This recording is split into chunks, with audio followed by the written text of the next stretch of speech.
bendición. Josué no habría podido sin un Moisés. No se pueden hacer muchas cosas si primero no entendemos a los que vieron desde lejos, como un Abraham. Así que los sueños nos hace bien a todos. Mientras escuchaba todo esto decía, Señor, si aunque no llegáramos a ver todo lo que se nos dijo, queremos por la fe saludar de lejos como nos lo enseñaron los viejos de antes. ¿Sí? Partieron sin haber recibido lo que se les había prometido, pero sin embargo no dejaron de creerlo. ¿Sí? Este no es un lugar donde es una plataforma para los predicadores. No queremos ser conocidos, sino más bien, oh Dios, abre tú la boca y haz que tu palabra corra. Y que salga alguien de aquí creyendo a todo lo que se le está predicando. Cuenta con nosotros, no importa cuál sea nuestra edad. ¿Sí? Recién escuchábamos un predicador de 65 años acá. De 65. Que aún todavía cree ver a su país. Eso pensaba, me puse a meditar, me quebrantó todo aquello, de ponerme a pensar que no estaba soñando con ser famoso. Su sueño no era llegar a las grandes plataformas, sino su sueño es ver a un país convertido. ¿Cuántos jóvenes comienzan así, primero a soñar consigo mismo en una forma egocéntrica, egoísta, y no entendiendo cuál es el propósito de Dios? Que Dios no nos tiene aquí por ser los mejores. Oíamos, escuchábamos y miráramos la historia, nos sorprendería el poder ver a qué tipo de gente Dios usó. Así que por lo tanto, el sueño de ustedes no es llegar a ser conocidos. Mejor ser conocido de Dios. Somos conocidos de Dios y eso debiera bastarte. ¿Sí? Así que lo que queremos es que la palabra de Dios corra y ésta sea glorificada. Bien, vamos a continuar. No tenía idea cuál era el título del tema. El pastor Ernesto Silva me lo dijo recién predicándolo. No sé si el obispo sabe. No, bueno, ahora se lo digo yo. Él me lo pasó a mí y yo se lo paso a usted. Pastor Eduardo todavía anda un poco mareado entonces no se olvidó. Tanto que hacer, seguramente se olvidó. ¿Cómo era? La restauración de la iglesia. Y escuchamos el mensaje del libro de los Hechos acerca de la restauración de todas las cosas, no de una sola cosa, sino de todas las cosas.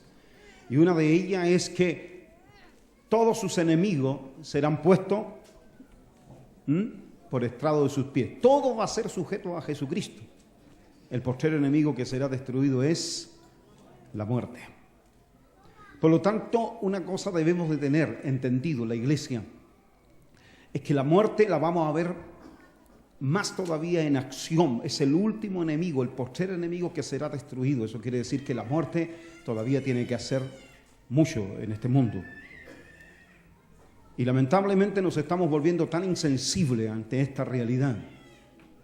Los sacrificios de niños todavía se siguen realizando. Tal vez no hay culto donde se sacrifiquen niños, pero los abortos que son por montones, que en este momento, segundo a segundo, está ocurriendo un aborto, hay mucho sacrificio, la muerte está haciendo de las suyas.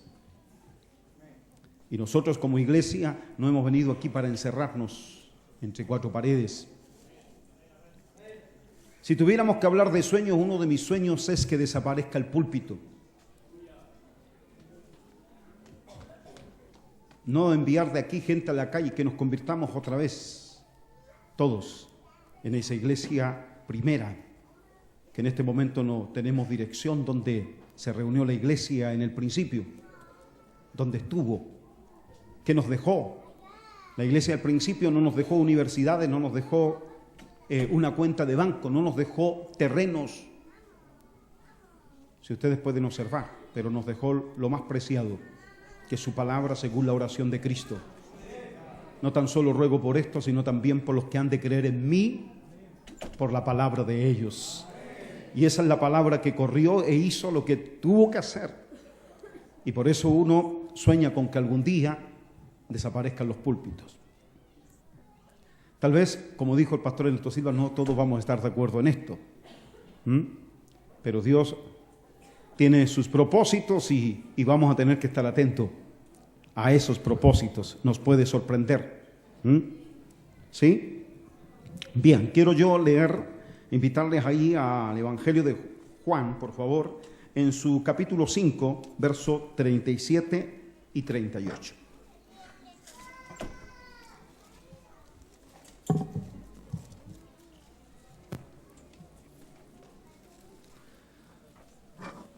Bien, teniendo ahí, vamos a dar lectura. Estoy leyendo la versión 60, lo hacemos en el nombre de nuestro amado Señor Jesucristo, y dice así: también el Padre que me envió ha dado testimonio de mí. Nunca habéis oído su voz, ni habéis visto su aspecto, ni tenéis su palabra morando en vosotros. Porque a quien Él envió, vosotros no creéis. Eso es palabra de Dios. El Padre, el que me envió, dice, el Padre que me envió ha dado testimonio de mí. ¿A través de qué dio testimonio? A través de la palabra. Tenemos desde Génesis, tenemos hasta Malaquías, y las Escrituras, que es la Torá, el inicio, el comienzo, o el Pentateuco, como lo conoce el cristianismo. Allí está la Escritura o la ley, está dando testimonio acerca de Jesucristo. También lo hacen los profetas. En otra parte de la palabra de Dios, en el libro de Hebreos, se da testimonio que Jesucristo es el mismo ayer, hoy y por los siglos. Es decir, que no hay una variante, no hay un cambio de aquel que fue escondido en las Escrituras, las riquezas de su nombre, de su esencia, de su persona y de su obra. Estaba escondido en la Torá, estaba escondido en los profetas y también terminó escondido entre nosotros. En el tiempo presente es el mismo y no varía conforme está profetizado, y no puede tampoco variar, y no tiene nadie en que hacer una variación acerca de él a través de los siglos, o sea, del mañana, del futuro. Cristo no cambia y nadie lo puede cambiar. No existe ministerio alguno, no existe profeta, no existe ministro autorizado para ensanchar un camino que Cristo dijo que era angosto. No existe nadie, ni por muy grande que pueda ser el ministerio, con un gran respaldo de una cantidad de gente, no está autorizado para ensanchar una puerta que Cristo dijo que era estrecha. La puerta sigue siendo estrecha y el camino sigue siendo angosto.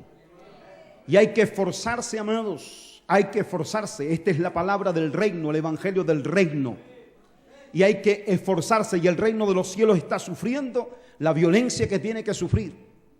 Recién escuchábamos que la iglesia no está comprometida con esa acción gloriosa o la aparición de Cristo, sino más bien la iglesia va entrando en un momento tan oscuro, donde entonces se necesita tu compromiso con la luz del mundo, donde se necesita el compromiso con la santidad. No esa santidad impuesta por las grandes iglesias y esas doctrinas humanas, donde el temor de Dios termina siendo solo un mandamiento de hombre. Un compromiso con la santidad de verdad, donde el hombre verdaderamente sabe, ha experimentado que ha sido libertado del pecado y por fin se ha hecho siervo de Dios. Porque en los tiempos de la ley nadie pudo servir a la palabra ni servir a Dios por causa de la carne. Y la carne hizo débil a la ley. Pero hoy, amados, hemos sido libertados del pecado, lo que impedía que pudiéramos vivir los mandamientos de Dios. Por lo tanto, hechos siervo de Dios, tenemos como fruto la santificación. No es una imposición, sino es el fruto de la santidad, de la santificación y como fin la vida eterna.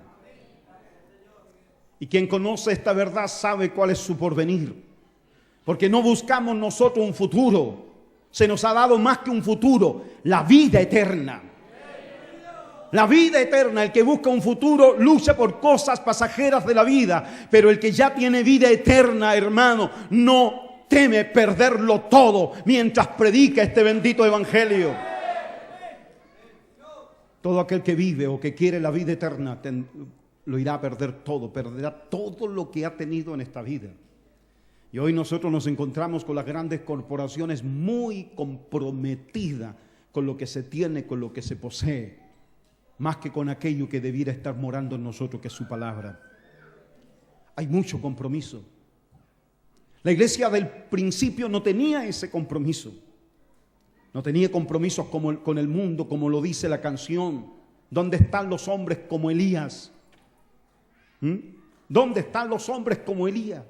Que rompieron compromisos, dice, solo por agradarme a mí. Comprometidos con el mundo, comprometidos. No améis al mundo, nos dice el apóstol, ni las cosas que están en el mundo. No amemos al mundo ni las cosas que están en el mundo. Ese es el llamado, no amar. En otra parte la palabra de Dios dice que la condenación es porque los hombres amaron más las tinieblas que la luz. Demas me ha desamparado amando más al mundo que a Dios. Lo dice el apóstol. ¿De qué manera habrá sido ese amor, ese desamparo que provoca Demas? Se convirtió en un mundano, en un adúltero, en un fornicario. ¿En qué se convirtió? Tal vez siguió predicando el evangelio, pero ya no conforme al propósito divino, sino apartándose seguramente para aprovecharse de ciertas cosas que también el evangelio te otorga y te da. Y es posible que terminó amando el mundo. Como hoy día, ¿cuántos son los que están comprometidos con el propósito de Dios? Un día escuchábamos, no sé si fue el año 1993, pero desde que se hicieron los congresos acá en Santiago, hubieron 8 congresos. Y entre esos 8, los primeros, una palabra profética que escuchamos, que iba a salir Moisés y que iba a entrar Josué. Pero no quiero, hermano, que ignoremos acerca de las Escrituras, que Josué jamás hizo nada mientras estuvo Moisés.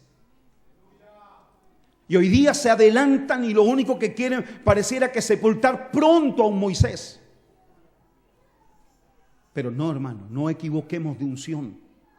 No nos equivoquemos de la unción aquella de un Josué que respetó a Moisés y se sujetó a él hasta los últimos días de su vida. Reconozcamos la unción de un David, la unción, el ungimiento de David, que respetó al ungido de Dios, aunque éste estaba ya desechado. El mismo David reconoce cuando él peca, dicen: no quites de mí tu Santo Espíritu, vuélveme el gozo de la salvación. Él está asustado, él está lleno de temor y de miedo porque sabe las consecuencias al mirar la misma historia de ese rey Saúl, a quien se le quitó el Espíritu de Dios.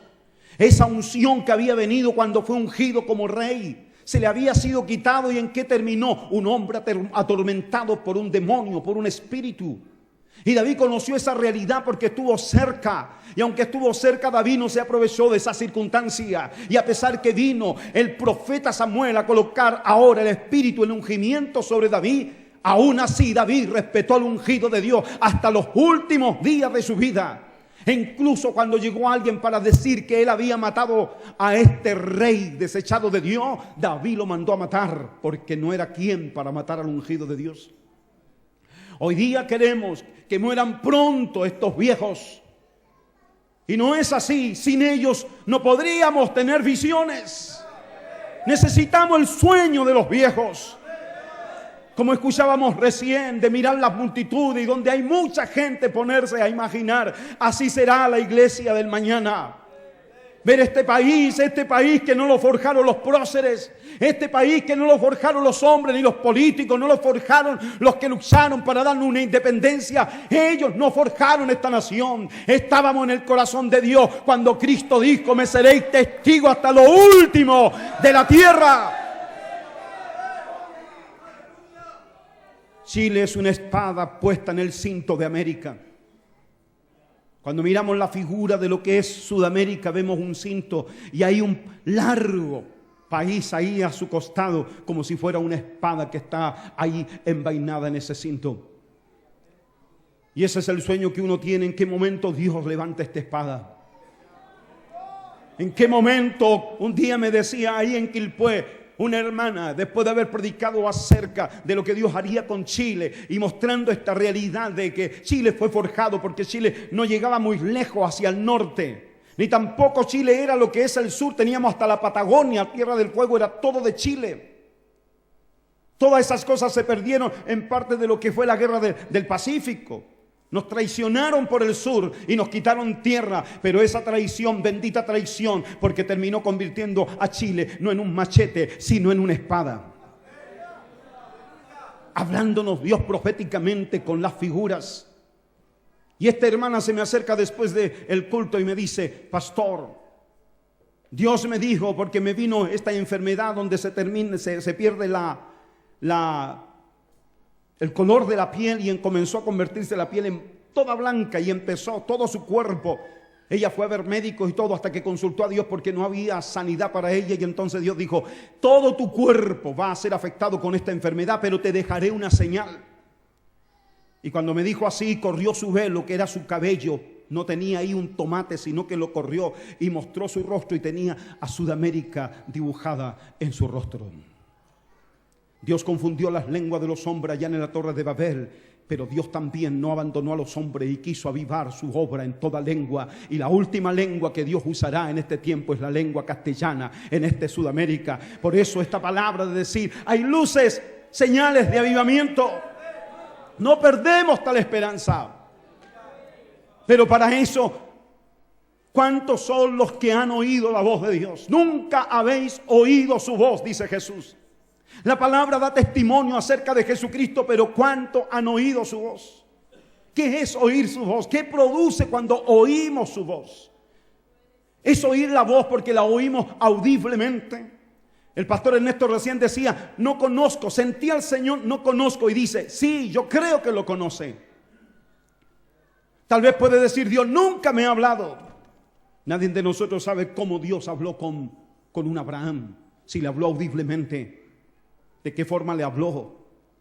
Dios tiene una multiforma de manifestarse. ¿Y cuántos de nosotros oímos la voz de Dios por medio de una palabra, sin tener que hacer tantos movimientos carismáticos para poder saber? ¿Cuántos de nosotros oímos? Miremos al Padre Abraham, la senda antigua. El Padre Abraham representa la senda antigua. Fue el único hombre por medio de los que nos hicieron milagros, por medio de un hombre que no se manifestó ciertos poderes. Un hombre pasivo que solamente le creyó a Dios. Y mire todo lo que Dios hizo. Lo único fue salir debajo de una tienda, contar las estrellas, no pudo, y le creyó a Dios que así sería su descendencia. Incontable. El Padre Abraham no tenía la menor idea de cómo iba a crecer esta descendencia. El Padre Abraham vio a Jesús en los días, por eso oyó la voz, y esa voz lo sacó de Ur de los caldeos. Pero no tan solo oyó la voz, terminó viendo el aspecto de Dios, el aspecto del Eterno. Y Cristo da testimonio: Abraham se gozó de que había de ver mi día, y lo vio. Y entonces Abraham entendió cuál sería la semilla, la simiente por la cual serían benditas todas las familias de la tierra. Que esto iba a ir más allá de carne y de sangre. Como se lo dice el propio Maestro a Pedro: no te lo reveló carne ni sangre, sino mi Padre que está en los cielos. Nunca habéis oído su voz, ni habéis visto su aspecto. Vemos nosotros a un Adán escuchando la voz. ¿Y cuál fue la manifestación de un Adán? Se fue a esconder por causa del pecado, pero mire, tuvo pudor, tuvo miedo, tuvo temor y se fue a esconder detrás de los árboles. Cuando Caín oyó la voz de Dios, ¿cuál fue su actitud? fue grosera, fue orgullosa, altiva, soberbia. No se humilló ante la voz de Dios.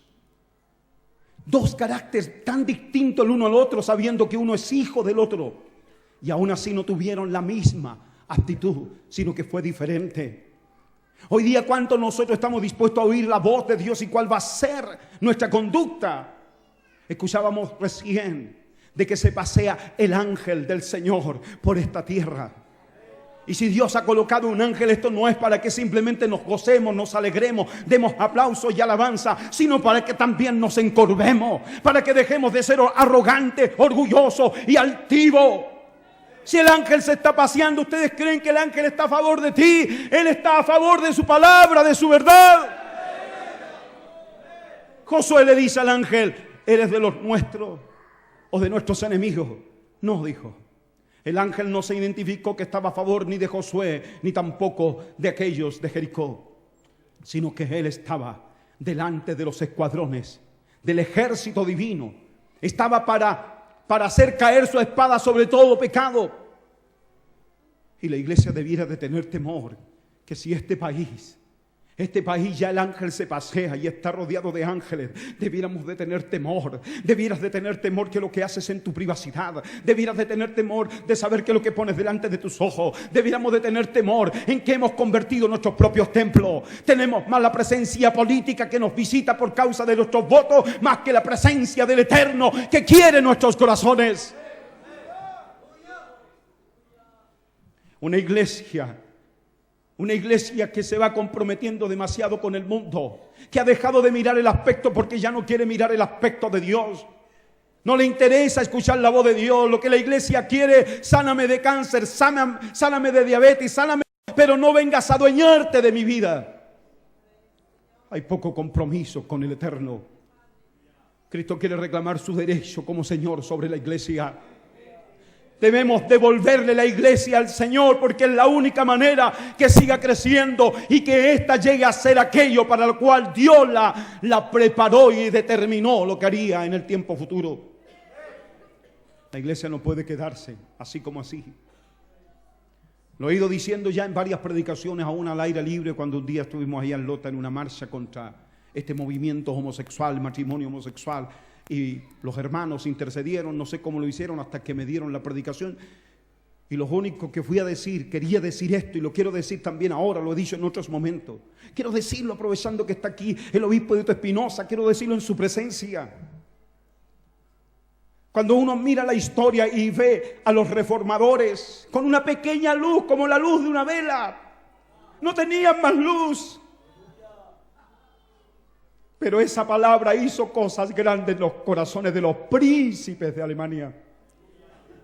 Dios no lo hizo con la gente de las poblaciones marginales, se metió en el corazón de los príncipes de Alemania. Y cuando el emperador tuvo que escuchar a estos príncipes, donde aquí se determinaba para que la iglesia protestante no prosiguiera, el emperador estaba dispuesto a disolver esto y a terminarlo. Y los príncipes humildemente fueron a decirle que no, que su confesión de fe no renunciaban a aquella. Y si era necesario entregar sus cabezas, se arrodilló uno para entregar la cabeza frente al emperador. Dispuesto a perder su principado, a perder todo lo que tenía. Era un solo príncipe, pero después le siguió el otro. Y después el otro.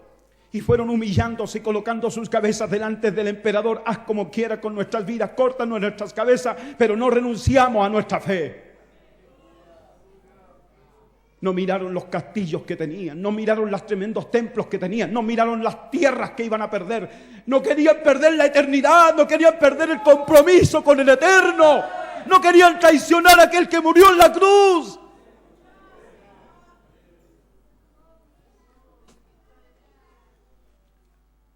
Hoy día decimos y apoyamos las frases del obispo cuando dijo: se legisla dándole esa espalda a Dios. Oh, yo estaba allí viendo la televisión y dije amén. Y digo amén y estoy diciendo amén todavía aquello. Pero ¿qué hay de la iglesia? ¿Le ha dado la espalda a Dios? Amando más al mundo Los príncipes entregaron sus cabezas.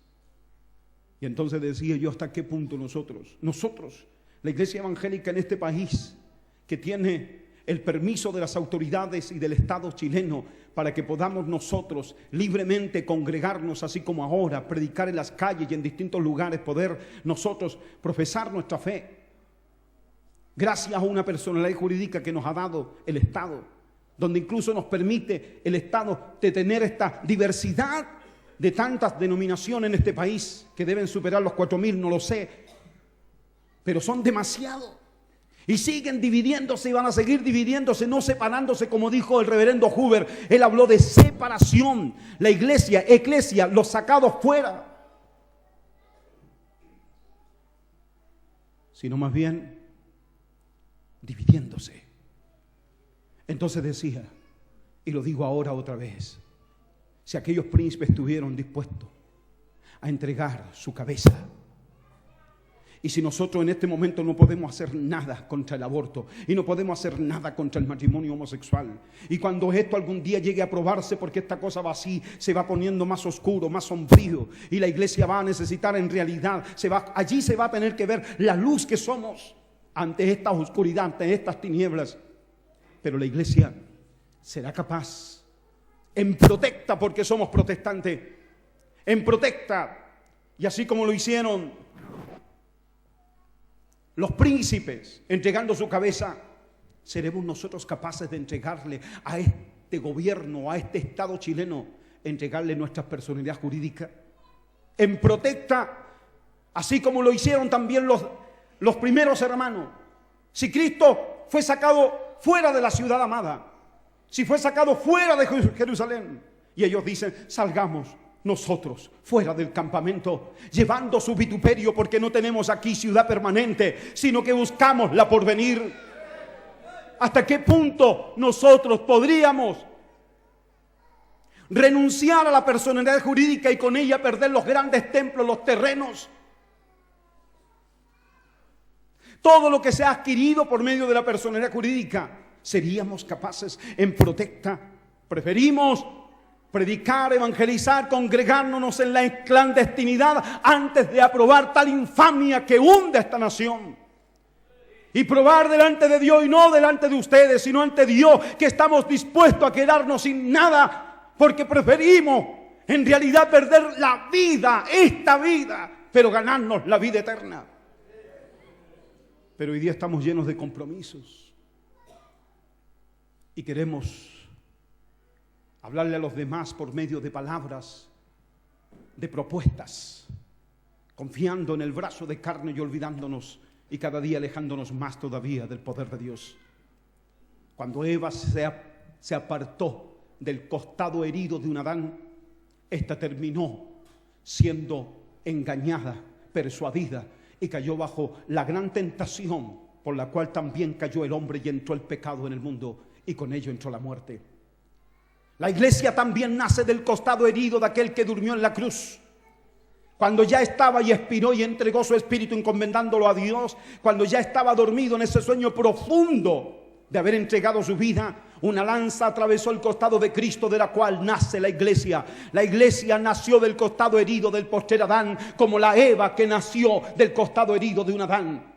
Y para que ella no fuera tentada tenía que mantenerse al costado de Adán. Así también la iglesia debe mantenerse al costado de Cristo y no estar buscando, hermano, estos poderes temporales como lo hizo la iglesia católica, la que cabalga en el caballo blanco y que lleva una corona porque salió venciendo y para vencer. Y hasta el día de hoy no hay quien la haya podido vencer.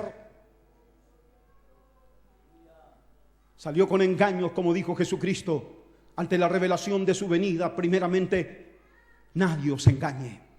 Porque lo primero que se iba a meter en medio de este mundo era el engaño.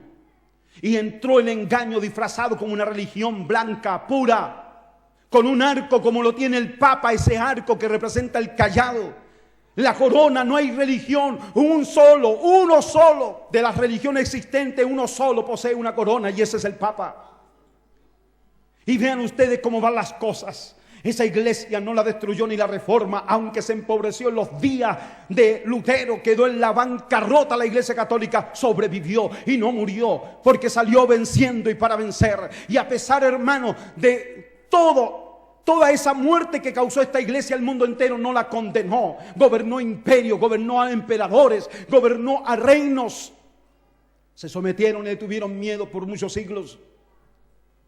Y a pesar del escándalo que hoy en día, como se destapa el escándalo en esa iglesia, eso tampoco la vence, y la gente católica sigue teniendo confianza en su fe de creer que es la iglesia verdadera. Y nosotros, dividiéndonos y peleándonos y no volviéndonos a la verdadera unción.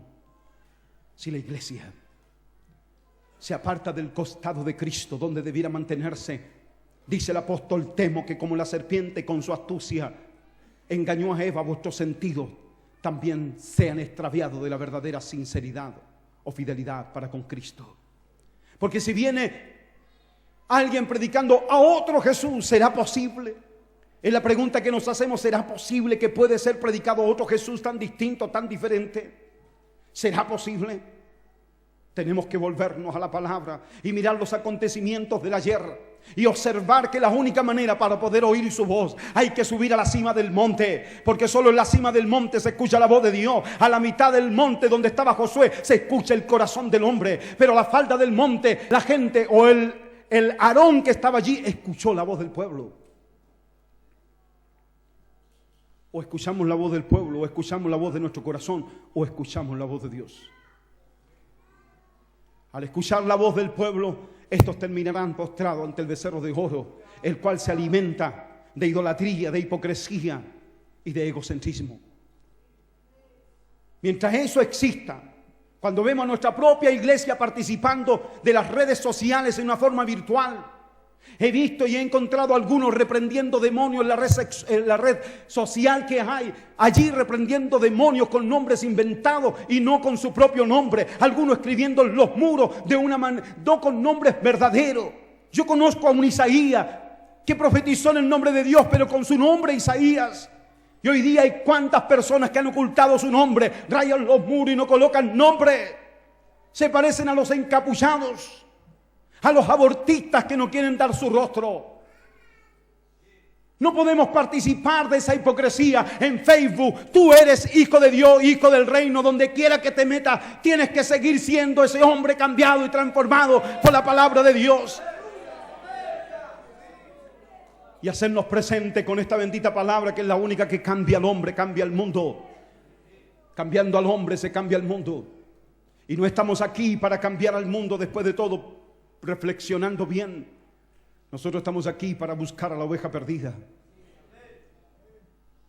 Cristo no murió a la suerte de los que creerían. Cristo murió por sus ovejas. Él dijo que las conocía por su nombre. Por su nombre. ¿Por qué conocerla por su nombre? Porque entonces significa que hay otros que no son sus ovejas. Queremos cambiar el mundo, como lo han intentado muchos. Como escuchamos un día al pastor Ernesto Silva decir, yo quería cambiar el mundo. Recuerdo aquel mensaje cuando él decía, si no lo cambiara por la palabra de la cruz, lo habría cambiado por la metralla. Porque quería cambiar al mundo. Y nos dimos cuenta que el mundo no lo podemos cambiar. El mundo sigue siendo mundo. Pero nosotros, aunque estamos en él, no somos del mundo. Podemos estar en él sin ser tocados. Recuerdo a Sara que estaba en la tienda extraña. Sara estaba en otra tienda donde no tenía que estar, pero sujeta a su marido estuvo allí. No como una Eva que no estuvo sujeta a Adán y se apartó de Adán y por eso fue tentada y tocada. Pero Sara, su propio marido, su señor, le dice, di que eres mi hermana. Se sometió y se fue a la tienda de otro, pero no pudo ser tocada. No pudo ser tocada. Y aquel varón, príncipe de ese lugar, le dijo, tu marido te es un velo. Tu marido te es un velo. Eva no tenía velo. Y por no tener velo, fue tentada. Una bestia no podía tentarla porque el Señor de la tierra, el querubín protector, era Adán. Pero ella sin velo, sin estar bajo autoridad, terminó siendo tentada. Iglesia, tú tienes velo. Tu marido, que es Cristo, te ha dado un velo, el manto de su Espíritu Santo, el cual lo necesitamos con urgencia. Pero si nos apartamos de ese costado herido, si nos apartamos de Él, ¿qué va a hacer de nosotros? Temo, dijo el apóstol, tengo temor. Tengo temor que así como la serpiente sedujo a Eva, vuestros sentidos sean extraviados. Vuestros sentidos, como dijo Eva, vio que el fruto era agradable, era bueno para comer y para alcanzar la sabiduría. Sus sentidos. Y luego que pecaron, se acercaron para hacerse delantales porque sintieron vergüenza. No había nadie más en la tierra, solo ellos dos. ¿Y cómo pudieron sentir vergüenza de su desnudez? Si era su esposa y él era su marido, pero ¿cómo sienten vergüenza? Hasta el pudor lo hemos ido perdiendo. Han peleado y pelearon aquí en este país a través de la televisión, de la farándula, para acabar con el pudor de este país. Y lo han ido logrando que hasta dentro de las mismas iglesias se ha ido perdiendo tal pudor.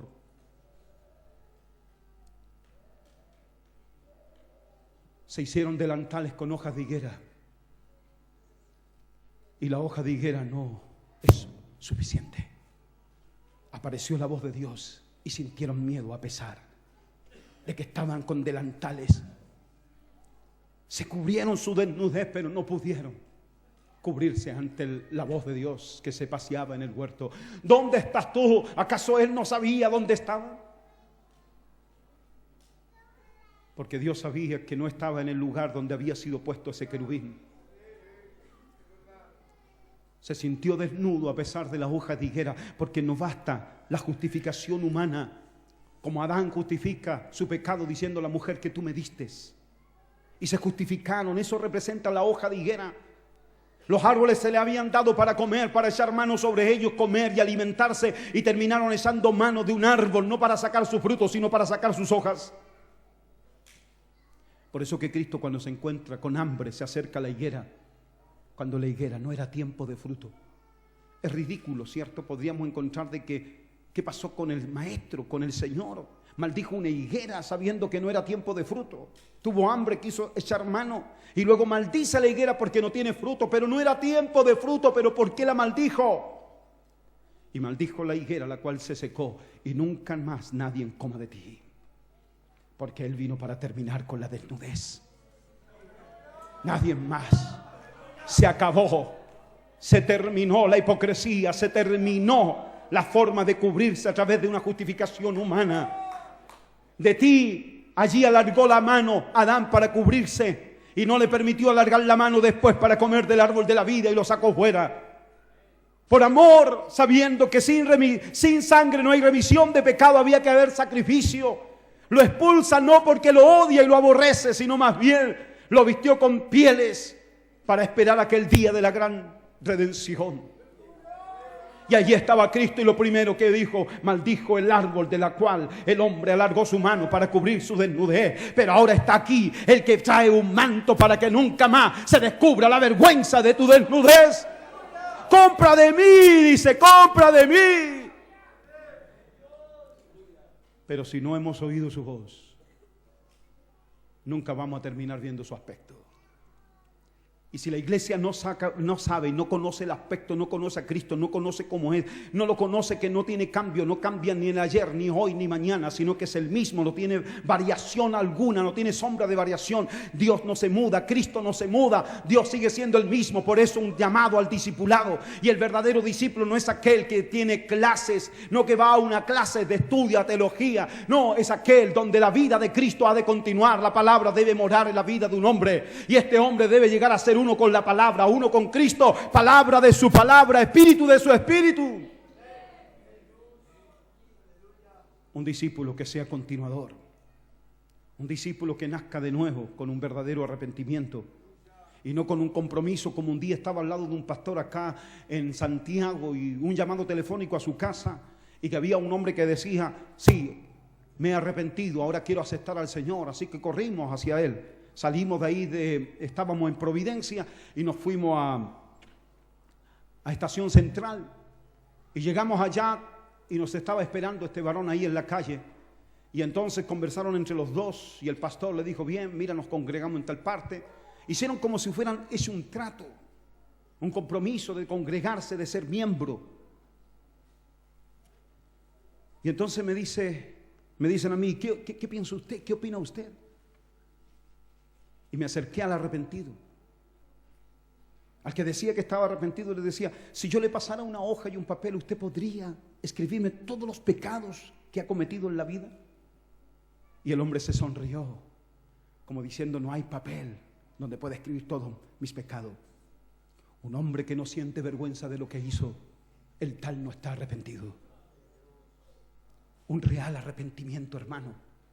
No somos proselitistas buscando adherentes. Tienen que venir aquí el que es traído por el Espíritu, el que es añadido por Dios. Y el Espíritu es el que añade, no soy yo el que añado a la iglesia. Nos hemos atribuido cosas que a nosotros no nos pertenecen. No tenemos tal facultad. El que añade es Él. ¿Sí? El que a mí viene yo no le echo fuera. Así dice la palabra y los predicadores. Pero en realidad la verdad es mucho más todavía. Todo lo que el Padre me da vendrá a mí.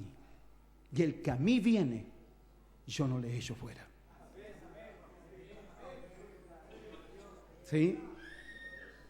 Muchos de nosotros figuramos con títulos pastorales y nos dicen pastor. ¿Quién de los pastores responde diciendo, yo sé de quién soy pastor? No, porque vamos a echar a la gente para afuera. Nosotros tenemos que saber quiénes son traídos de Dios.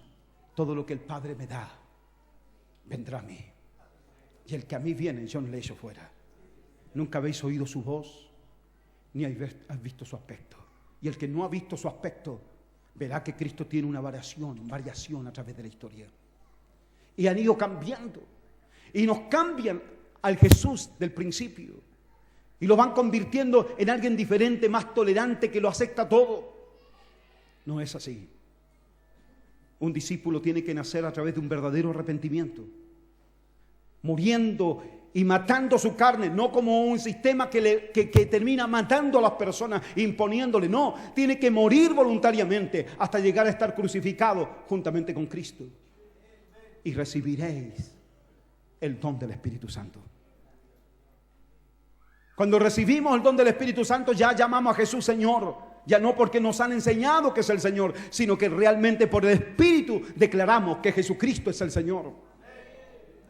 Y es lo que se necesita en este último tiempo, que la iglesia vuelva otra vez a decir, Jesucristo es Adonai, mi dueño, mi amo.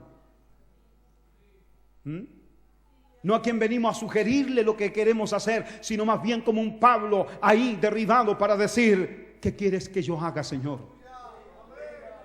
¿Qué es lo que tú quieres que haga?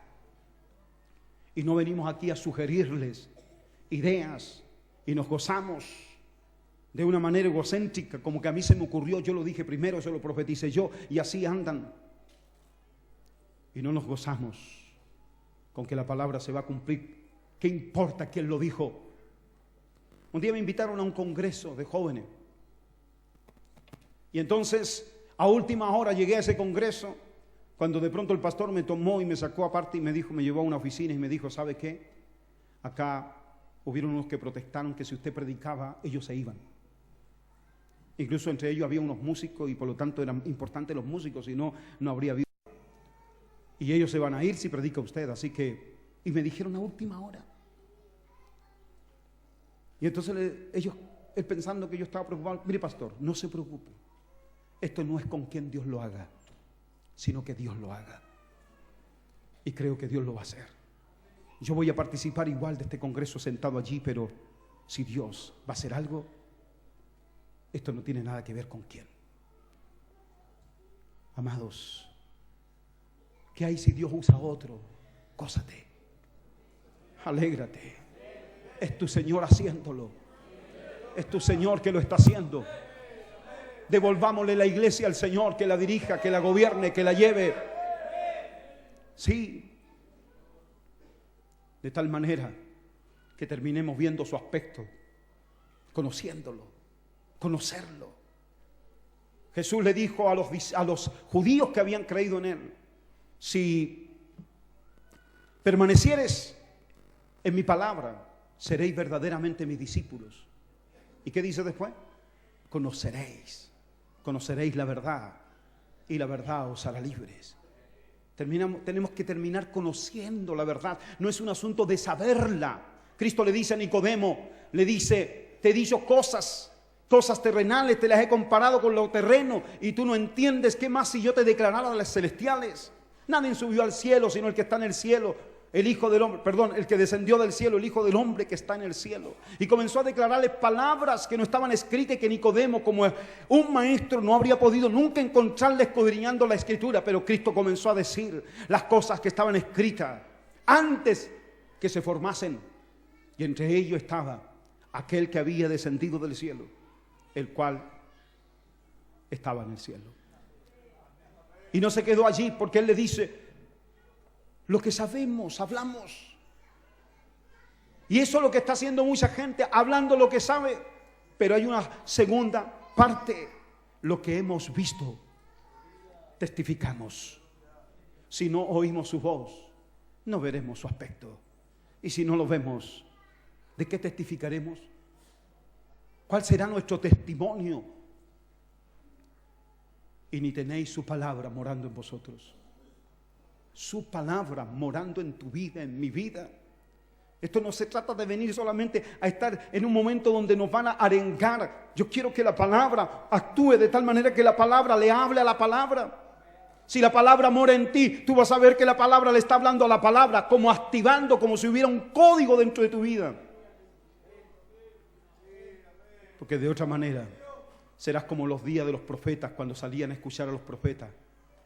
¿Qué nos va a decir Jehová? Y después se iban a sus casas y detrás de su puerta seguían haciendo lo que ellos querían. Pero cuando la palabra te habla, cuando oyes su voz, terminas en obediencia a ella. Sí. Dios es más grande que tu problema. Escuchamos, y eso es cierto. ¿Cuántos dicen que es así? Dios es más grande que tu problema. Pero eso no debe quedar allí. Tu fe hace pequeño tu problema. Y la obediencia a tu fe convierte en nada aquel problema. Algunos dicen: Dios es más grande que mi problema, pero son capaces de sacar esos problemas de sus propias vidas. Y siguen en esos mismos problemas. Y van a gritarlo toda la vida: pero Dios es más grande que mi problema. Y sigue creciendo el problema: pero Dios es más grande que mi problema. ¿Y dónde está la fe? Al soplo de la fe se mueven los montes. Y a la presencia de Dios se vuelven llanura. Se convierten en nada en la presencia de Dios. La presencia de Dios no es para que saltemos aquí dentro. La llenura del Espíritu Santo no es para que volvamos a un aposento alto. Ojalá volviéramos a un aposento alto, pero no de aquel aposento alto donde las lenguas se repartieron como de fuego sobre la cabeza de cada uno. Profetizaban, glorificaban a Dios en otras lenguas. Sino que, ¿sabe? Una de las características de ese avivamiento es que nunca más volvieron al aposento alto para repetir ese avivamiento, sino salieron en obediencia a las calles, a las naciones, para predicar el Evangelio. Hoy día un avivamiento en un templo como este, nos gustaría otra vez, otro domingo más, y hacer lo mismo, que se repita, y encerramos a la gente. Por eso, algún día, no sé si podrá ser posible que el sueño de uno que desaparezca en los púlpitos sea real. Como escuchábamos en uno de los mensajes del hombre de unidad, predicado por el pastor Ernesto Silva. No recuerdo el año, si el año 97, allí en la sala plenario de lo que era el Diego Portales. Y allí estuvimos presentes. Oh, que la corrí escuchando esa palabra. Yo andaba en uno de los pasillos para allá y para acá. Estaba en un avivamiento cuando de pronto ahí está diciendo: si Dios está contigo, aunque estés predicando ahí afuera en el río Mapocho, allí enviará a la gente.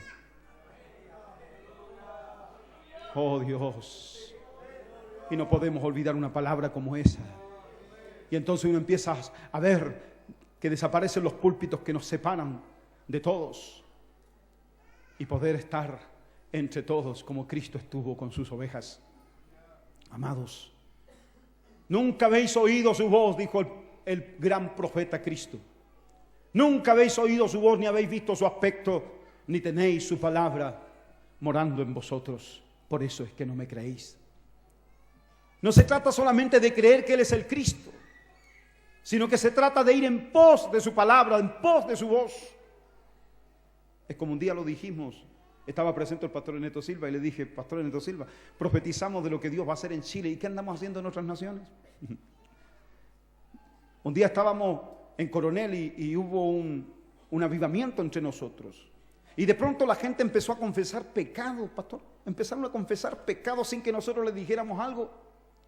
Había uno gritando: no soy homosexual, no soy homosexual. Y no le daba vergüenza gritarlo delante de todos. Viera usted lo que confesaban señoritas, lo que confesaban hermanos. ¿Sabe? Hasta a mí me pasó. Me sucedió algo. Yo, cuando no era pastor, yo era guardia de seguridad, vigilante privado. Y entre recorrer la empresa, y estaba a cargo de varias oficinas que tenía que yo recorrerla durante la noche, no había nadie. Y entonces un compañero me llevó y me puso delante de una oficina, el cual la abrió con facilidad y me dijo: mira, te voy a mostrar algo. Y corrió unos cajones de un escritorio y aparecieron como 7 relojes. ¿Y de qué se trata? Él quería que yo me apoderara de uno, seguramente para él apoderarse de otro. Yo dije no. Y seguimos revisando, y cuando de pronto me pareció un silbato de árbitro, que habían varios ahí, me pareció interesante, lo tomé, insignificante para mí, me lo eché al bolsillo, me lo llevé. 20 años después, 20 años, estamos hablando que eso sucedió en el año 86. En el 2007, cuando se produjo este avivamiento, allí entre nosotros, en ese terreno que tenemos, sucedió que estaba orando junto a los ancianos cuando el Señor me dijo que yo tenía algo que no me pertenecía. Y yo dije: ¿qué será? Y apareció en mi imagen el silbato. Yo me había cambiado de casa varias veces, no sé si ya era la 4ª, la 5ª vez. ¿Qué sé yo dónde anda ese silbato?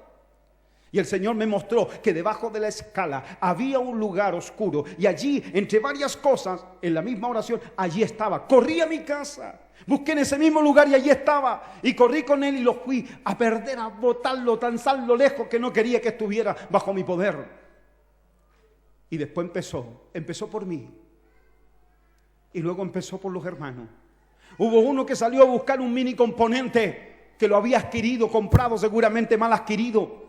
Y empezaron a confesar los pecados sin que nosotros estuviéramos predicando, sin que tuviéramos que convencerlo. El Espíritu Santo estaba convenciendo de pecado.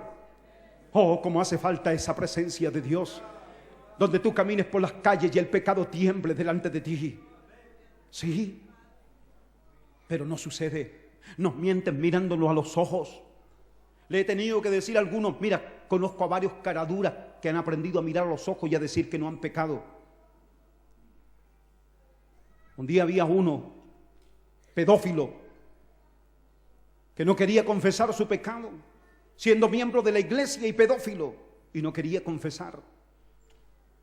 A la 3ª vez que lo estaban acusando, seguía diciendo que no, y de pronto estábamos en la oficina y desciende una araña, una tremenda araña, al escritorio, y la matamos. Y le dije: yo aprendí del Señor en un ayuno, que mientras estaba leyendo la escritura, desciende de arriba una araña muy pequeñita, y la tomo ahí y la aplasto. Y me dijo: así tienes que hacer con el pecado, antes que se forme una tremenda araña. Como le dije a un hermano un día, me encontré con él estaba en la pandereta, y llego a él y veo que una araña va, y le meto el dedo y aplasté la araña. Y le dije que era Marco, le dije: con la araña no se juega, tú no puedes tomar la tela y empezar a jugar con la araña así, de esta manera. A la araña hay que matarla. ¿Qué quiere decir? Que no debes jugar con tus ojos, no debes andar mirando, no puedes andar en la frontera de la santidad y del pecado. Y él me dijo: pastor, ¿usted me vio? ¿Cómo te vi? Sí, me vio lo que yo estaba haciendo antes. No, yo vengo llegando y vi la araña ahí y la aplasté. No, pastor, yo estaba jugando con la araña así. Aquel día que yo le dije a ese hombre, esta araña es demasiado grande, así que por lo tanto le voy a creer a Dios que aquí hay pecado oculto. No escuché su voz audible, ¿ve? Una araña. Una araña. Como le dije a alguien cuando de pronto pasó una mosca y le tocó la boca. Una mosca te tocó la boca. ¿Sí? ¿Qué significa? Tú me estás mintiendo. Y quedó extrañada. Sí, me había mentido. Pero no escuché su voz. ¿Cómo puedes tú entender al Espíritu Santo si no tenemos comunión con Él? Y si no hay comunión con el Espíritu Santo y predicamos, entonces estamos de pronto en una farsa. ¿Sí? Aquel día confesamos nuestros pecados. Como le digo, una cosa insignificante, pero para Dios no era insignificante, sabía que era una mancha para su hijo.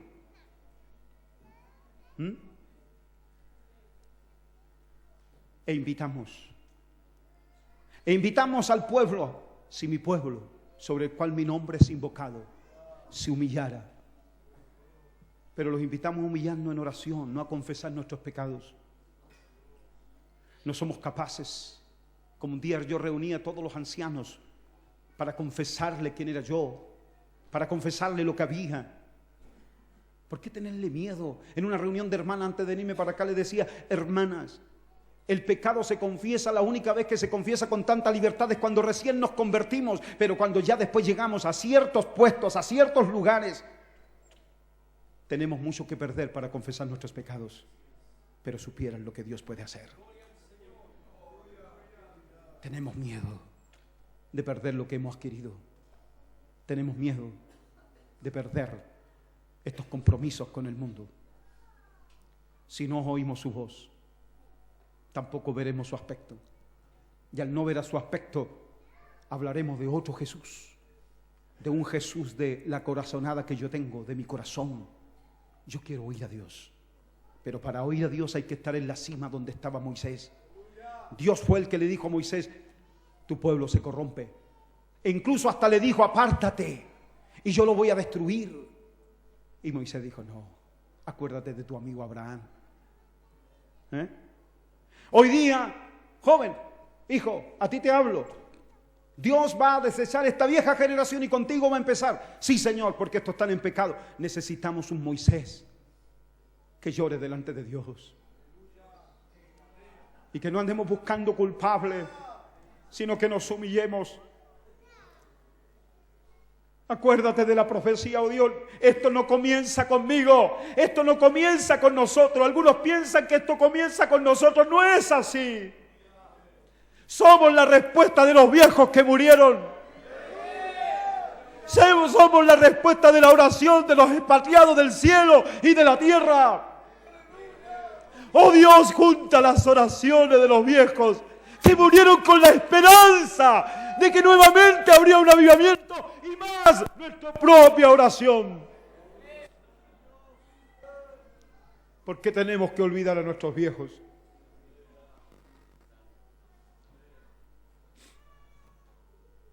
Esto no comenzó con nosotros, amados. Esto no comenzó en 1909. Esto comenzó con el costado herido de un Cristo que muere en la cruz. La unidad le pertenece a aquel que dijo para que sean uno. Y la unidad la encontramos en la palabra, en el servicio a ella. No tan solo ruego por estos que son los apóstoles, sino también por los que han de creer en mí, que somos nosotros. Para que todos sean uno. La unidad no es juntar a todas las denominaciones. La unidad es que estemos unidos a través de la historia. Nuestra comunión es con el Padre y con su Hijo Jesucristo, lo dice el apóstol. Y los apóstoles con ellos podemos tener comunión si también nosotros tenemos comunión con la palabra.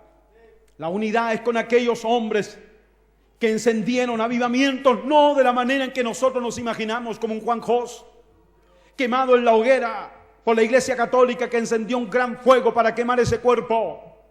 Pero ese fuego se apagó, hermano, no duró toda la vida. Pero ese fuego que encendió este mártir hasta el día de hoy calienta nuestros corazones y dan deseo de seguir abriendo brecha y paso a esta bendita palabra que la palabra corra y que sea glorificada. A su nombre.